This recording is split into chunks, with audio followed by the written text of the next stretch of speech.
Täna õhtul on eetris Uue Faktor, kus räägitakse naistest poliitikas. Ma oleksin väga tahtnud sellel arutelu osaleda, aga ma ei saa. Olen Londonis konverentsil ja sellepärast salvestan oma mõtted.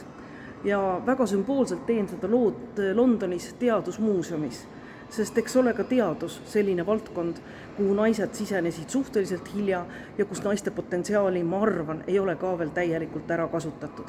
Aga naised ja poliitika. See teema on mulle väga südamelähedane ja ma olen alati püüdnud naisi julgustada poliitikasse tulema ja poliitikas osalema. Naised on pool ühiskonnast ja see ühiskond, kes ei oska rakendada täielikult ühte poolt, ei saa ennast pidada targaks ja nutikaks ja tulevikku suunatud ühiskonnaks.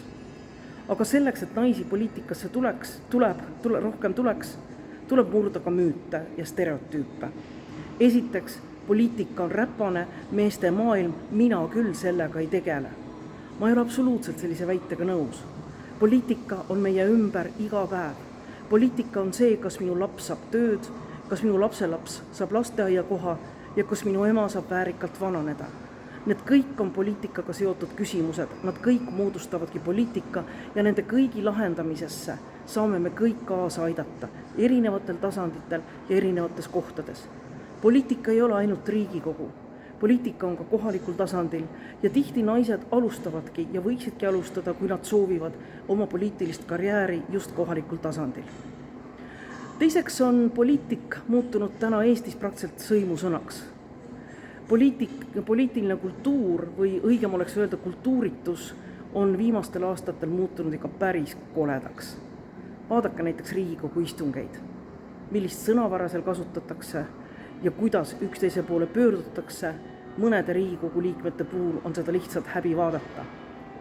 Ma usun, et kui naisi oleks rohkem poliitikas, siis ka poliitika kultuuritus muutuks ja muutuks poliitika kultuursemaks. Muutuks see viis, kuidas me üksteisega suhtleme, kuidas me üksteise poole pöördume ja kuidas üksteist kuulame. Ja lõpuks usun ma väga palju eeskujudesse. Eeskujudesse konkreetsete inimestena, aga eeskujudesse ka erakondadena. Vaadake Riigikogu erakondadest, kui palju on Riigikogus naisi. EKRE-l, Isamaal, Reformierakonnal, Keskerakonnal, sotsiaaldemokraatidel. Sotsiaaldemokraadid olid ainuke erakond, kes Riigikogu valimistelt väljus selliselt, et Riigikogus olid võrdselt esindatud 5 meest ja 5 naist. Minu arvates on see saavutus, mille üle tasub uhke olla. Ja teistele erakondadele tehke järgi. Hakake lõpuks ka tegutsema nii, et naised tuleksid paremini poliitikasse, et naised saaksid poliitikas ennast teostada, et neid valitaks. Sest tihti sõltub see valijatest, aga ka sellest, millisele kohale naine ühes või teises nimekirjas paigutatakse. Mina usun, et poliitikas võiks olla rohkem naisi. Mina omalt poolt julgustan kõiki poliitikasse tulema, aga olen valmis sellest ka rääkima avameelselt ja ausalt.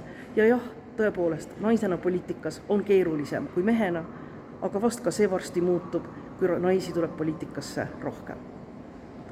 Mina omalt poolt soovin toredat saadet, vahvat arutelu ja see teema on tõesti väga hea teema.